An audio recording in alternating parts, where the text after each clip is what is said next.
tidak halal baginya. Maka seorang di antara orang soleh memelototinya, lalu berkata kepadanya, demi Allah, engkau akan merasakan pahitnya atau akibat buruknya sekalipun setelah beberapa waktu. Maka ternyata orang itu lupa hafalan Al-Qur'annya setelah waktu yang panjang. Ini sekedar sharing beliau ya. Jadi dulu itu ada orang yang memandang perempuan yang tidak boleh dipandang, memandang yang haram. Lalu ada orang soleh nasihati, demi Allah, kamu akan mendapatkan akibatnya walaupun tidak sekarang. Kamu pasti kena hukumannya walaupun tidak kontan sekarang. Ternyata benar, setelah sekian lama orang itu akhirnya lupa hafalan Al-Qur'annya. Semula dia hafal Al-Qur'an, akhirnya dia lupa hafalan Al-Qur'an gara-gara pandangan tidak dijaga. Kemudian di situ dibawakan syair. Kullul hawadithi mabadaha minan nadar wa mu'dhamun nari min mustasgharis syarar kam nadratan fatakat fi qalbi sahibiha fatkas sihami bila qausin wala watar. Setiap peristiwa bermula dari pandangan, dan mayoritas kobaran api berasal dari percikan api kecil yang diremehkan. Berapa banyak pandangan yang menorehkan di hati pemiliknya, bagaikan tusukan anak-anak panah tanpa busur dan tanpa senar. Jadi semua musibah-musibah besar sumbernya dari mata. Kobaran api yang gede bermula dari apa? Dari api-api yang kecil. Karena banyak jadi gede. Kemudian juga pandangan itu seperti kita menghunjamkan anak panah ke dalam hati kita.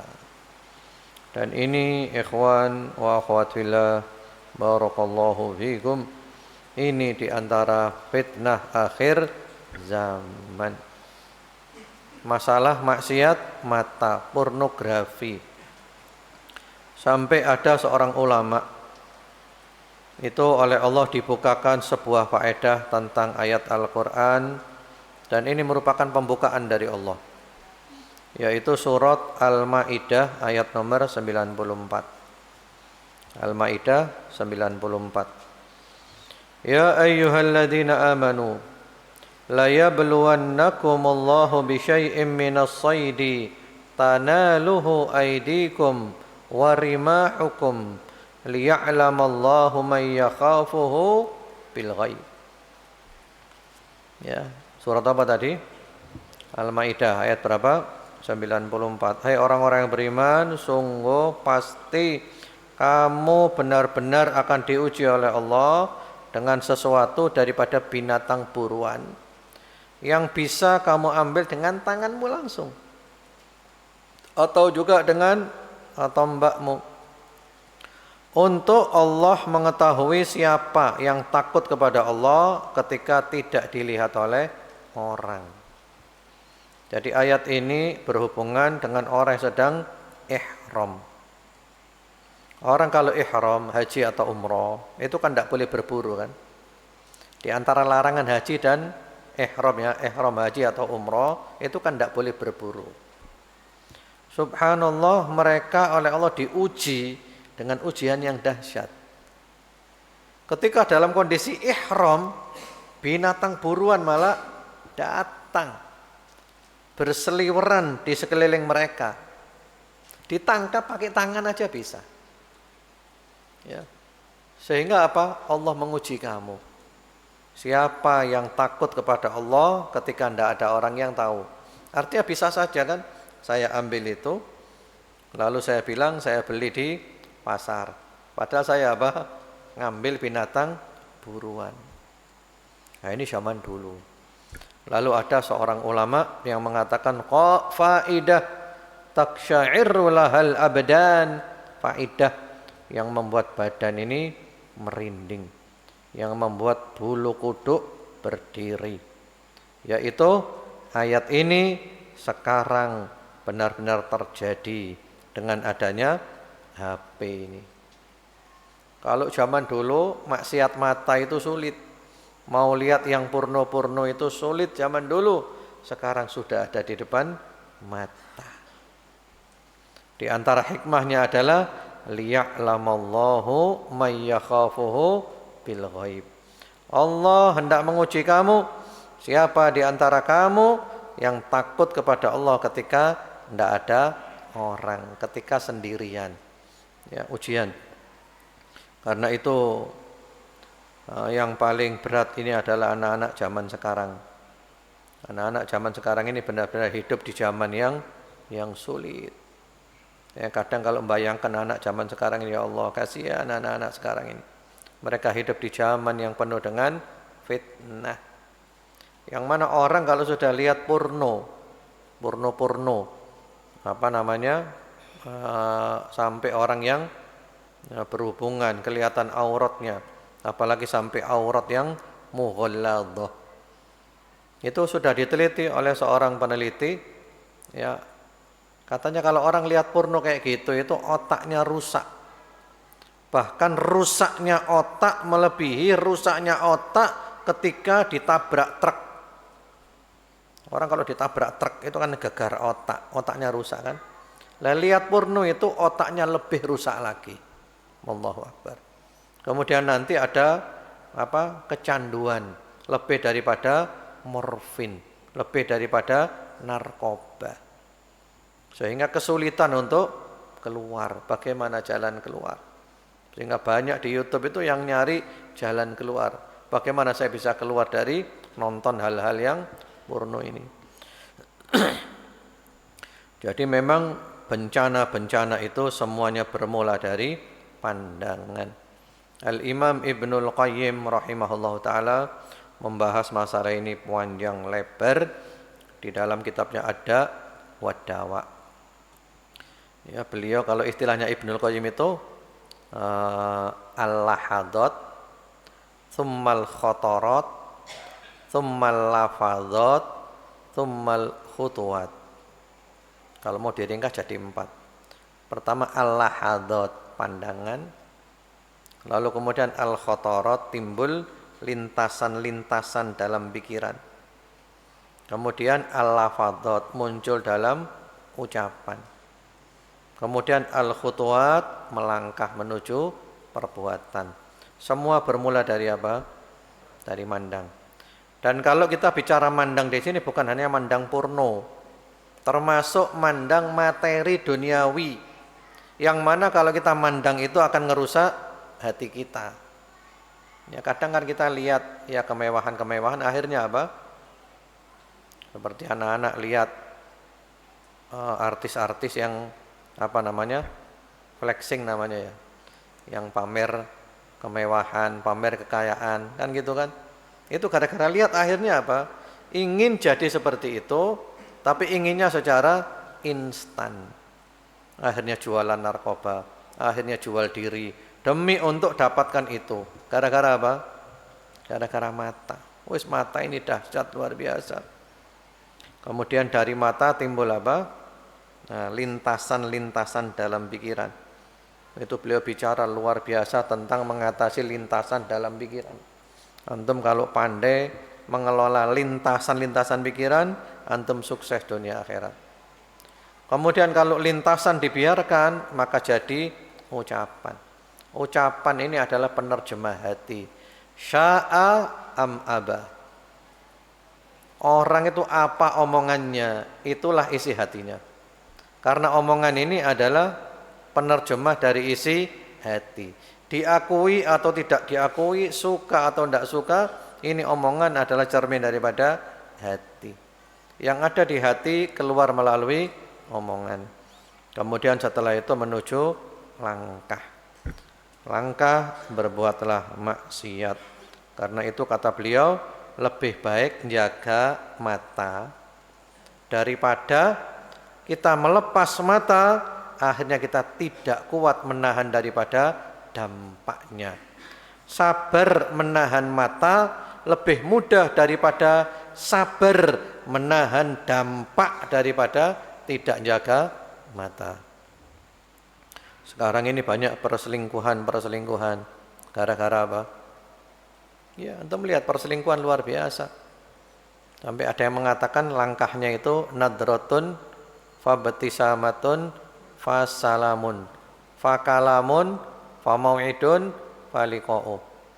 Jadi langkah menuju zina itu ada 6. Yang pertama nadratun, pandang-pandangan kan, telok-telokan, cocok. Kemudian fabtisamatun, senyum, nyambung juga. Kemudian fasalamun, salam, assalamualaikum, waalaikumsalam, nyambung juga.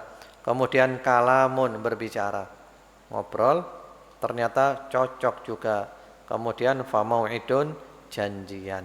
Kapan kita ketemu lagi, di mana kita ketemu, faliqa'u, lalu perjumpaan, dan terjadilah yang terjadi. Semua bermula dari mana? Dari mata. Sampai ada seorang anak muda datang kepada Syekh, konsultasi. Wahai Syekh, saya dulu sebelum menikah, istri saya itu adalah perempuan paling cantik. Setelah saya menikah, ternyata istri saya biasa saja. Setelah lama saya menikah, ternyata semua perempuan lebih cantik dari istri saya. Apa kata syekhnya? Istrimu tidak ada salahnya sedikit pun. Istrimu yang sekarang adalah tetap istrimu yang dulu. Yang berubah itu kamu. Kenapa? Karena kamu tidak menjaga mata.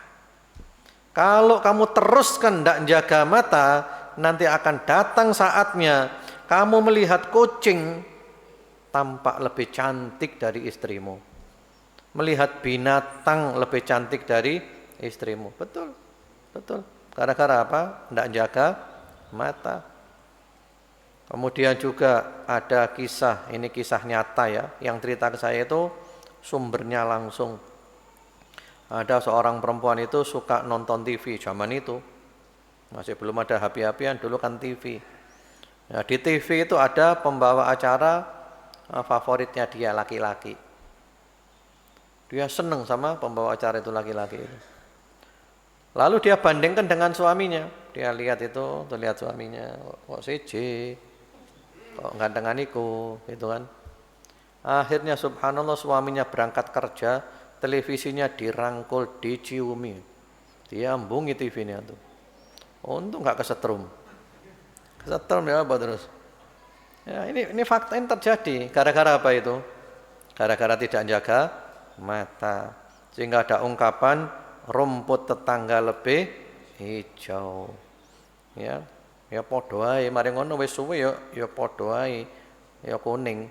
Ganti tetangga situ isih ijo. Kullu jadidin ladzid. Semua yang baru itu adalah lezat. Baik, masalah mata ini ya. Jadi berarti beliau menekankan kalau ingin bisa sabar harus pandai menjaga mata. Dan banyak sabda-sabda Rasulullah sallallahu alaihi wasallam terutama kepada kaum laki-laki untuk menjaga mata. Godaan orang laki paling besar apa? Enggak ada khilafiyah. Khilafiyah enggak ada. Al-Quran mengatakan, As-Sunnah mengatakan, godaan terbesar orang laki adalah wanita. Zuyyina linnasi hubbu syahawat minan nisa, nomor 1 wong wedok. Kemudian juga Nabi mengatakan ma taraktu ba'di fitnatan adarra 'ala rijal minan nisa. Aku tidak meninggalkan fitnah sepeninggalku nanti yang lebih berbahaya bagi laki-laki daripada fitnah wanita. Jadi godhoane wong lanang paling berat apa? Wong wedok. Lek godhoane wong wedok paling berat apa? Paling berat apa? 7D. Duit. Wong wedok godaane yatra. Jadi nguji orang laki itu dengan perempuan, nguji orang perempuan dengan harta. Demikian, mudah-mudahan Allah jaga kita, Allah lindungi kita. Mudah-mudahan Allah jadikan kita bisa menjaga mata. Tanpa pertolongan Allah kita tidak bisa, kita tidak mampu. Kita terus selalu doa, Allahumma a'inni ala ghaddil basar. Ya Allah, bantulah hamba, tolonglah hamba untuk bisa menjaga pandangan mata. Sampai-sampai kata para ulama, orang itu kalau maksiat mata, yaitu nonton pornografi, takut apa enggak? Takut apa enggak? Kan sembunyi kan? Sembunyi apa enggak? Sembunyi, takut kan? Nah, ketika pintunya itu bunyi krek, gimana rasanya? Rasanya gimana? Drodok kan? Lah, drodokmu karena bunyinya pintu krek, wedi ketok wong iku luwih dosa maneh daripada kamu mandang yang haram. Kenapa kalau itu dosa maneh?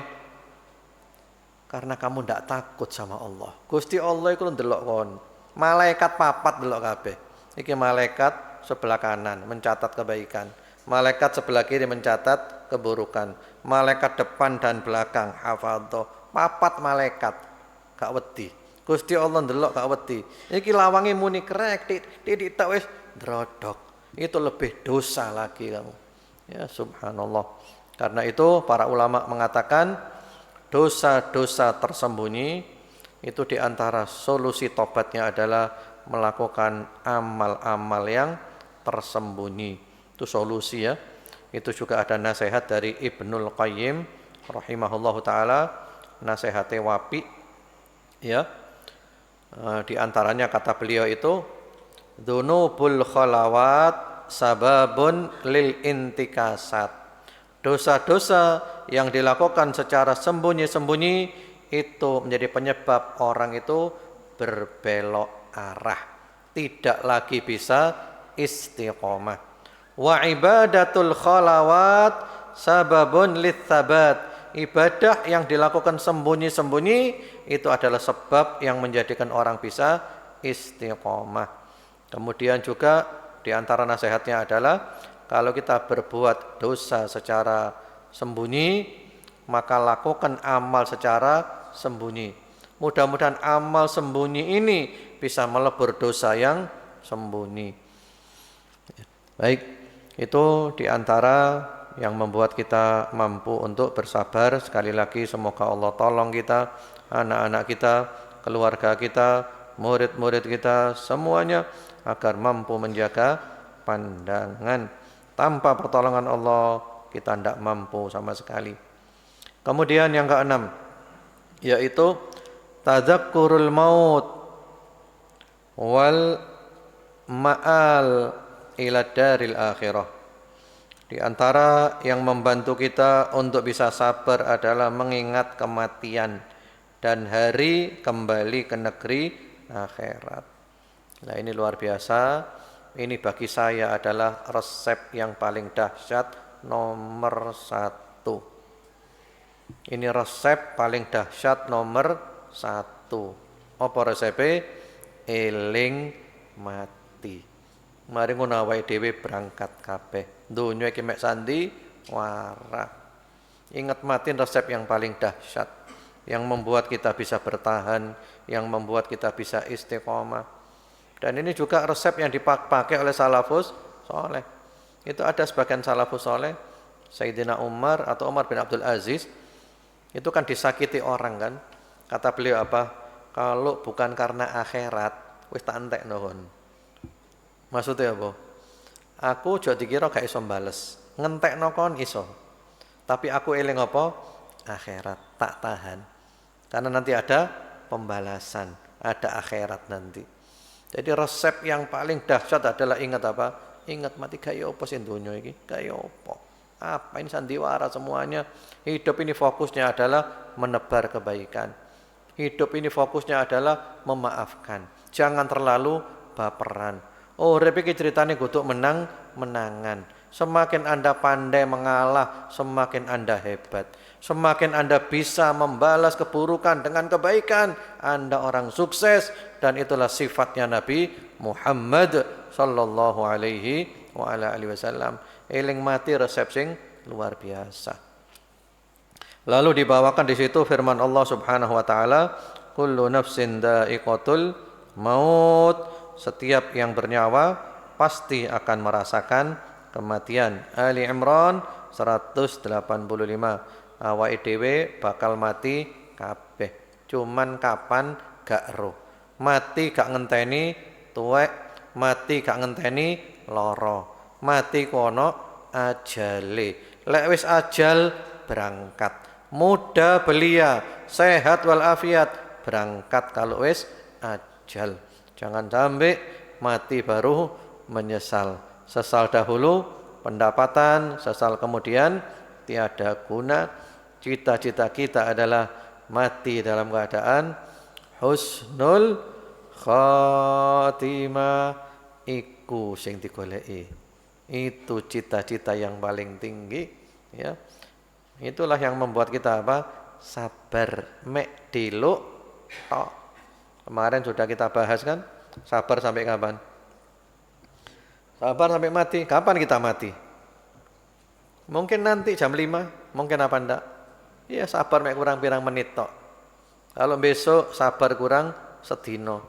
Lek minggu depan sabar kurang seminggu, sepekan. Kalau bulan depan sabar kurang sepekan. Kalau tahun depan sabar kurang 1 tahun. Kalau 10 tahun lagi sabar kurang 10 tahun. Dan cepat waktu ini. Ya, eling mati. Karena itu Rasulullah sallallahu alaihi wasallam bersabda, "Aktsiru min dzikri hadzimil ladzat."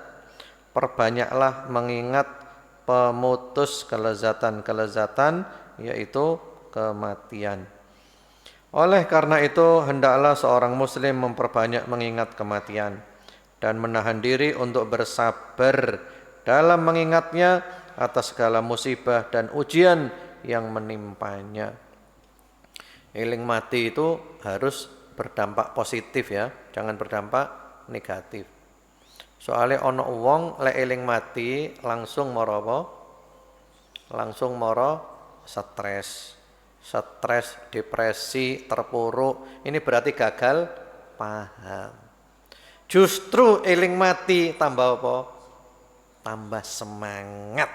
Mumpung masih ada fasilitas umur yang Allah berikan, saya harus semangat. Tidak akan saya sia-siakan.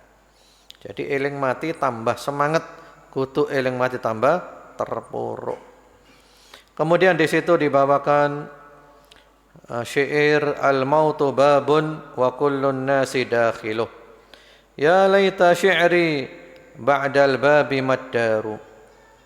Kematian adalah pintu dan setiap manusia pasti memasukinya. Aduhai, setelah pintu itu negeri apakah gerangan? Ya, jadi kabeh pasti mati dan mari mati ono lanjutane maneh. Kita ini kan hidup di 3 alam kan? 3 alam ya. Yang pertama alam apa? Alam arwah. Yang kedua alam dunia, janin plus lahir sekarang. Yang ketiga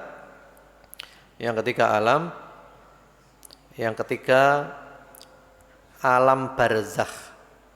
Ya, keempat kemudian alam akhirat. Barzakh termasuk bagian daripada akhirat. Jadi termasuk yang membuat orang itu bisa sabar adalah ingat mati. Dan semoga kita termasuk orang yang selalu ingat mati. Jadikanlah mati di depan mata. Kemudian tambah semangat. Mumpung durung mati harus akeh nabung. Dan semoga Allah bantu kita, Allah tolong kita, Allah jaga kita, Allah menjadikan kita selalu ingat mati, sehingga hidup ini apa? Hati-hati. Oh, dia pikir harus hati-hati. Lek wong gak eling mati, ya akhirnya dia ngoplos Pertamax dengan Pertalite. Ini YouTube-nya sekarang ini dikasih pelajaran. Enggak bisa apa? Enggak bisa siaran langsung 72 jam katanya. Enggak tahu karena apa. Jadi karena ada kata-kata mungkin yang dia enggak suka. Iya. Itu bayangkan antum, ngoplos pertama karo Pertalite pirang tahun? 2018 sampai 2023. Nah, ini pirang tahun iku rek? Piro? 5 tahun aja. Lah saya selalu beli Pertamax terus aduh. Oleh Pertalite tak tagih di akhirat iku. Tak tagih dhuwitku ndek kono nyangkut akeh dhuwitku. Bayang wong sak Indonesia. Itu nanti apa di akhirat nanti itu? Itu gara-gara apa? Gak sabar, gak eling, mati. Padahal melok pengajian mau ngomong iku. Melok pengajian, ngundang pengajian ndek omahe, tapi ilmune gak ono manfaate sandiwara kabeh. Itu nanti orang itu di akhirat kaya apa gak iso bayangno. Tobat nang Allah gak iso, balekno duwe wong. Dia harus mengembalikan uangnya orang sa Indonesia. Duitmu piro ndek kono nyangkut? Hitung coba. Mulai 2017, bisa ratusan juta uang kita diambil dia itu. Tak tagih di akhirat. Kalau di dunia mau dikembalikan ya monggo. Lek gak di akhirat tak tagih, siapa bangkrut kon. Tobat nang Allah gak iso. Balekno duit wong. Allah, makanya korupsi ku medeni loh. Antum kalau mendolimi satu orang, antum urusan dengan satu orang. Tapi kalau korupsi uangnya rakyat, antum mendolimi wong sak Indonesia kabeh. Bayang nongo di akhirat wong sak Indonesia jumlahnya piro Indonesia? 200 juta. 300 juta ngantri kabeh engko. Mau ngambil kebaikan-kebaikan kita. Iku bangkrut model apa engko iku? Subhanallah. Jadi ingat mati itu penting ya.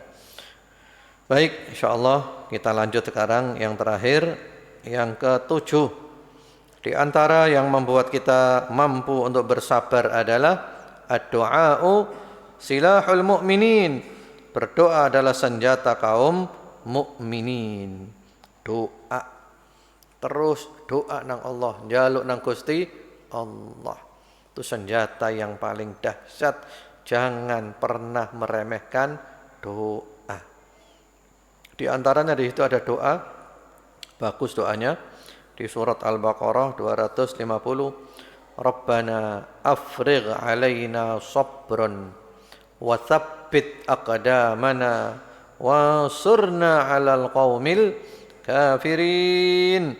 Wahai Tuhan kami, limpahkanlah kesabaran kepada kami, kokohkanlah langkah kami, dan tolonglah kami menghadapi orang-orang yang kafir. Itu doa api. Doa terbaik itu adalah doa Al-Quran. Doa yang langsung redaksinya dari Allah. Itu bagus ya. Di Al-Quran itu wakai doa-doa. Dan kami alhamdulillah punya pengajian khusus bahas doa-doa dari Al-Quran, yaitu di Masjid Abdullah Permata Jingga. Kalau hari Sabtu subuh, Sabtu pertama dan Sabtu ketiga. Sudah sampai doa yang nomor ke-51, itu sudah sekian tahun. Doa Al-Quran luar biasa. Ini contohnya doa dari Al-Quran. Iki doa iki pendek, tapi maknanya sangat luas. Rabbana afrigh alaina sabran. Wahai Tuhan kami, limpahkanlah kesabaran kepada kami. Itu aja kalau diperinci panjang. Berarti kita minta apa kepada Allah? Ya Allah, jadikanlah hamba mampu menahan diri hamba dari berkeluh kesah. Jadikanlah hamba mampu menahan lisan hamba dari mengadu. Jadikanlah hamba mampu menahan anggota tubuh hamba untuk tidak berbuat anarkis yang merugikan hamba. Jadikanlah hamba sabar mengerjakan perintah-Mu. Hamba sabar meninggalkan maksiat kepadamu. Hamba sabar menghadapi musibah. Ya Allah, jadikanlah hamba maju terus, pantang mundur, jatuh bangun, ulet, tidak berhenti sebelum berhasil. Ya Allah, jadikanlah sabar hamba adalah sabar yang aktif, produktif, yang bukan yang pasif. Iku mek ngono tak pada Rabbana afri alaina sabron.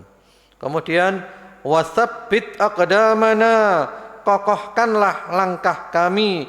Ya Allah, jadikanlah kami tegar, teguh, istiqomah, lurus, tegak, gak goncang, gak menggok-menggok. Waduh, Masya Allah. Wansurna 'alal qaumil kafirin, dan tolonglah kami menghadapi orang-orang yang kafir. Ya Allah, jaga iman kami ya Allah, agar kami istiqomah dalam iman, kami tidak terpengaruh oleh orang-orang kafir, dan kami tidak bisa dikalahkan oleh orang-orang yang kafir. Doa Al-Quran. Boleh apa enggak baca doa dari Al-Quran di dalam sujud? Oleh apa enggak? Boleh. Yang tidak boleh itu rukuk, sujud, membaca Al-Quran. Misalnya baca Al-Fatihah, baca Qul Huwallahu Ahad, tidak boleh. Tapi kalau sujud membaca doa, niatnya doa, redaksinya dari Al-Quran, tidak apa-apa. Yang penting niatnya bukan baca Al-Quran, itu boleh. Dan itu adalah doa yang terbaik. Jadi supaya sabar, yang banyak doa. Apa doanya supaya sabar? Ini salah satunya. Ya. Kemudian kalau antum mau nambah lagi di antara doa supaya kita bisa istiqomah dan sabar adalah ya muqallibal qulub, tsabbit qalbi ala dinik. Ya muqallibal qulub, tsabbit qalbi ala dinik. Itu doa yang paling banyak dibaca oleh Rasulullah sallallahu alaihi wa ala alihi wasallam. Wahai Allah, zat yang membolak-balikkan hati, tetapkan hati kami di atas agamamu. Ya Allah, hatiku ini apa? Malak-malik. Sampai-sampai Nabi bilang seperti apa? Seperti air yang mendidih. Itu kan bluk-bluk ini kan cepet kan. Lah itu hati berbolak-baliknya lebih dari itu. Ya. Bukan menitan tapi apa? Detikan, bahkan lebih cepat daripada detik. Ndek masjid metu titik wis berubah maneh. Melaku 10 langkah wis berubah maneh. Maka kita perlu selalu doa, ya muqallibal qulub, tsabbit qalbi ala dinik. Imam Ahmad bin Hanbal di antara doa yang paling banyak beliau baca apa? Imam Ahmad, Allahumma amitni alal islami was sunnah. Allahumma amitni alal islami was sunnah. Ya Allah, matikan hamba di atas Islam dan di atas sunnah Rasulullah sallallahu alaihi wasallam. Itu doa paling banyak dibaca oleh Imam Ahmad bin Hanbal. Ya Allah, matikanlah hamba di atas Islam. Islam bukan sembarang Islam, tapi Islam yang sesuai dengan sunnah Rasulullah sallallahu alaihi wasallam. Kan saiki akeh Islam macam-macam kan. Islam model ngene, Islam model ngono. Nah, kita minta Islam yang sesuai dengan sunnah. Kemudian juga, lah mumpung Ramadan sing akeh doa. Kalau doa itu jangan satu kali. Antum kalau doa minta kepada Allah itu diulang-ulang sampai antum ngerasa doa yang antum itu masuk sudah. Dibalen-baleni. Itu sebagian salafus saleh bilang, aku belajar doa dari anak kecil. Anak kecil kalau minta kepada ibunya bagaimana? Lek njaluk nang ibuke ya apa? Lek njaluk nang ibuke itu merengek-rengek dan tidak berhenti sebelum oleh ibunya diberikan. Nah, itu minta kepada Allah juga begitu. Dengan catatan permintaannya itu sesuatu yang pasti positifnya. Seperti ini, minta sabar, atau minta diampuni, atau minta rahmat, atau minta istiqomah, atau minta sehat wal afiat. Pokok permintaan sing apik, njaluk nang Allah, ngotot lek njaluk. Innallaha yuhibbul mulihina fid du'a. Allah itu suka dengan orang-orang yang kalau doa itu ngotot, dibalen-baleni doa nih. Ini doa-doa yang bagus. Dan kemarin itu juga ada madrasah Ramadan ibu-ibu yang dipelopori oleh Ustazah Maya hafizahullah taala yang tahun ini bahas doa-doa dari Al-Qur'an. Bagus-bagus Masya Allah. Di antaranya doa yang ada di surat Ali Imran. Itu doa api yang kita dianjurkan kalau bangun tidur untuk membacanya. Ya. Coba antum yang bawa Al-Qur'an untuk aplikasi, kita buka ya. Sambil kita lihat kan kita babnya kan pas bab doa. Ali Imran mulai dari 190. Itu doa-doa yang bagus, doa-doa mustajab, dan itu doanya ulul albab. Itu kalau kita bangun tidur kan kita dianjurkan baca inna fi khalqis samawati wal ardi wa ikhtilafil laili wan nahari la ayatil liulil albab, dan seterusnya sampai akhir Ali Imran. Dan ketika turun ayat-ayat ini Rasulullah sallallahu alaihi wasallam itu nangis semalam suntuk. Kata Ibunda Aisyah, malam itu Nabi mengambil wudhu dengan sempurna, kemudian Nabi sholat, berdiri sambil nangis, jenggotnya basah oleh air mata. Kemudian Nabi sujud, nangis lagi sampai lantainya penuh dengan air mata. Setelah selesai sholat, Nabi berbaring di atas lambungnya, nangis lagi sampai menjelang subuh. Sahabat Bilal datang, ya. Kemudian sahabat Bilal tanya, ya Rasulullah, Anda kok nangis, kenapa? Kata Rasulullah, wahai Bilal, bagaimana aku tidak nangis? Malam ini turun kepadaku ayat-ayat ini. Kemudian Nabi mengatakan, wailun liman qara'aha walam yatafakkar fiha. Celakalah orang yang membacanya dan tidak mau merenungkannya. Ya, itu doanya kan dimulai dari 191, Rabbana ma khalaqta hadza batila subhanak faqina adzabannar.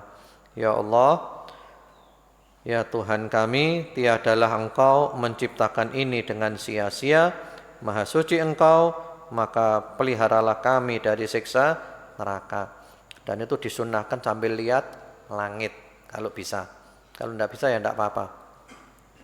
Kemudian Rabbana innaka man tudkhilin nara faqad akhzaitah wa ma lidzalimina min ansar. Ya Rabb kami, sesungguhnya barang siapa yang Kau masukkan ke dalam neraka, maka sungguh telah Engkau hinakan ia, dan tidak ada bagi orang-orang yang zalim seorang penolong pun. Wong lek mlebu neraka berarti wong apa? Dihinakno mbek Allah, direndahno mbek Allah, dan gak ana sing nulung. Karena apa? Kalau ada orang sampai masuk neraka itu berarti orang yang keterlaluan. Lah kok iso mlebu neraka iku lho. Kan itu ada di surat Al-Mulk. Ketika ahli neraka dimasukkan neraka, penjaga neraka bilang apa? Alam ya'tikum nadhir. Apa belum datang pemberi peringatan? Lah kok iso mlebu neraka iku lho. Apa di Masjid An-Nur gak ana pengajian ta? Apa di RDI gak ana pengajian ta? Apa di kampungmu gak ana pengajian ta? Kok iso mlebu neraka itu lho. Mereka bilang apa? Ya telah datang kepada kami pemberi peringatan, kami dustakan, bahkan kami tuduh mereka ini adalah orang-orang sesat. Kemudian mereka bilang apa? Wa qalu law kunna nasma'u aw na'qilu ma kunna fi ashabis sa'ir. Aduhai, kalau kami dulu mau mendengarkan, mau memikirkan, tentu kami tidak akan masuk ke dalam neraka. Kemudian doa yang berikutnya, Rabbana innana sami'na munadiya yunadi lil iman an aminu bi rabbikum fa amanna.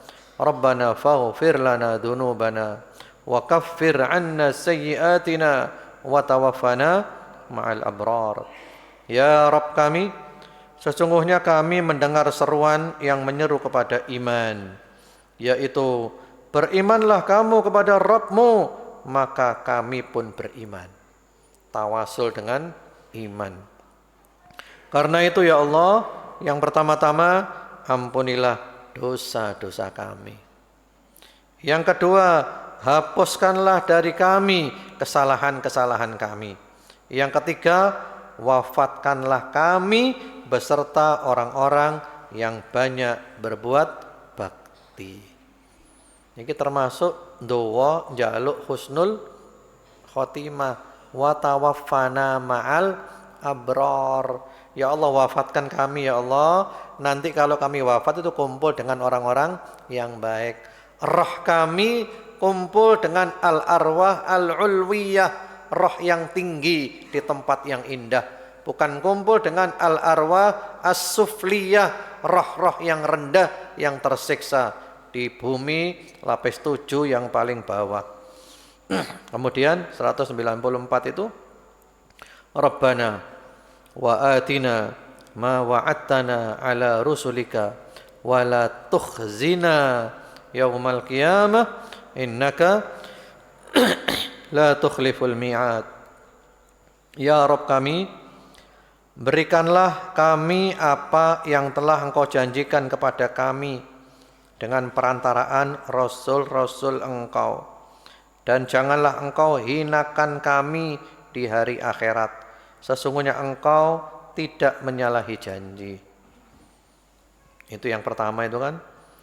Ya Allah, berikan kepada kami apa yang telah Engkau janjikan kepada kami dengan perantara Rasul-Rasulmu. Janjinya Allah kepada kita melalui Rasul, apa janjinya? Janjinya apa? Jadi janjinya Allah kepada kita melalui para Rasul, apa janjinya? Itu diterangkan oleh para ahli tafsir. Di antara janjinya adalah yaitu akan memberikan pertolongan, akan memberikan taufik, akan memberikan hidayah, akan memberikan kejayaan di dunia, dan akan memberikan kesuksesan di akhirat, mendapat ridha Allah dan masuk ke dalam surganya Allah. Iku ndowo mek ngono tok maknanya akeh. Ya Allah, berikan kepada kami apa yang telah Engkau janjikan kepada kami melalui lisan para Rasul-Mu. Apa tadi? Ya Allah, berilah kami pertolongan, berilah kami taufik, berilah kami hidayah, berilah kami kejayaan di dunia, dan berilah kami kesuksesan di akhirat, mendapat ridhamu dan masuk ke dalam syurgamu. Wala tukhzina yaumal qiyamah. Jangan kau hinakan kami nanti hari kiamat ya Allah. Maksudnya apa? Ya Allah, engkau kiamat ya Allah, tolong ya Allah, dosa-dosaku tutupono ya Allah. Ojo dibongkar dosa-dosaku. Karena kalau dosa-dosaku engkau bongkar di depan makhluk, berarti engkau telah menghinakan aku. Jadi wong lek kiamat dibongkar dosane nek ngarepe makhluk, isin apa gak? Wong ndek donya ae kita berbuat dosa ketemu orang aja malu, apa meneh ndek akhirat. Makanya kita doa, wala tukhzina yaumal qiyamah. Ya Allah, tolong ya Allah, kiamat nanti jangan kau hinakan kami ya Allah. Tolong dosa-dosaku tutupono ya Allah. Jangan dibongkar di depannya orang, nanti saya malu ya Allah. Ampunilah dosa-dosaku. Innaka la tukhliful mi'ad. Sesungguhnya engkau tidak akan mengingkari janji. Salah satu janjinya Allah adalah bahwa kiamat pasti terjadi. Surga dan neraka itu benar-benar ada. Percaya gak percaya, enteno nunggu. Kemudian apa kata Allah setelah itu? Fastajaba lahum rabbuhum. Allah mengabulkan doa mereka. Ini adalah doa yang mustajab. Itu langsung rekom teko Allah. Allah sing wara dhewe. Wong sing baca doa iki doae dikabulno karo Gusti Allah. Iki doa wapi iki. Ya, kita tuh kalau baca doa sambil apa? Sambil menikmati. Lek baca doa ojo susu-susu. Gak ono maknae malian. Doa itu nikmati. Seakan-akan kita apa? Kita ngomong dengan kekasih kita sing manja. Lek ngaku dosa, sampe rasakno aku iki dosaku akeh. Rabbana dzalamna anfusana wa illam taghfir lana wa tarhamna lanakunanna minal khasirin. Ya. Kemudian sebagian salafus saleh mengatakan orang kalau ketika berdoa itu membaca ya Rabb, ya Rob 3 kali, itu pasti Allah memandang kepadanya dan Allah mengabulkan doanya. Dalilnya adalah ayat ini. Itu ada kata-kata Rabbana, Rabbana, Rabbana diulang oleh Allah 3 kali bahkan lebih. Jadi kalau doa itu jangan lupa bawa namanya Allah, ya Rob, ya Rob, ya Rob. Demikian, mudah-mudahan kajian kita ini bermanfaat. Sekali lagi kita ngaji sabar. Mudah-mudahan Allah bantu kita jadi orang yang sabar. Mari ngono mari riyo sabar kabeh. Sabar sampai finish, sampai ketemu Allah Subhanahu wa taala. Dan kita juga berharap kepada Allah Ramadan ini Allah hapus nama kita dari nama-nama ahli neraka. Allahumma a'tik riqabana minan nar. Ya Allah, bebaskan kami dari api neraka. Ayah bunda kami, keluarga kami, murid-murid kami, dan kaum muslimin semuanya. Monggo kita baca doanya orang-orang soleh sepanjang masa. Asyhadu an la ilaha illallah, astaghfirullah, nas'alukal jannata wa na'udzu bika minan nar. Asyhadu an la ilaha illallah, astaghfirullah, nas'alukal jannata wa na'udzu bika minan nar. Asyhadu an la ilaha illallah, astaghfirullah, nas'alukal jannata wa na'udzu bika minan nar. Allahumma innaka 'afuwun tuhibbul 'afwa fa'fu 'anna. Allahumma innaka 'afuwun tuhibbul 'afwa fa'fu 'anna. Allahumma innaka 'afuwun tuhibbul 'afwa fa'fu 'anna ya Karim. Mudah-mudahan Allah berikan sehat walafiat, istiqamah sampai husnul khatimah. Wa sallallahu wasallama ala sayyidina Muhammadin wa ala alihi walhamdulillahi rabbil alamin. Subhanakallahumma wa bihamdika asyhadu an la ilaha illa anta astaghfiruka wa atubu ilaik. Wassalamu alaikum warahmatullahi wabarakatuh.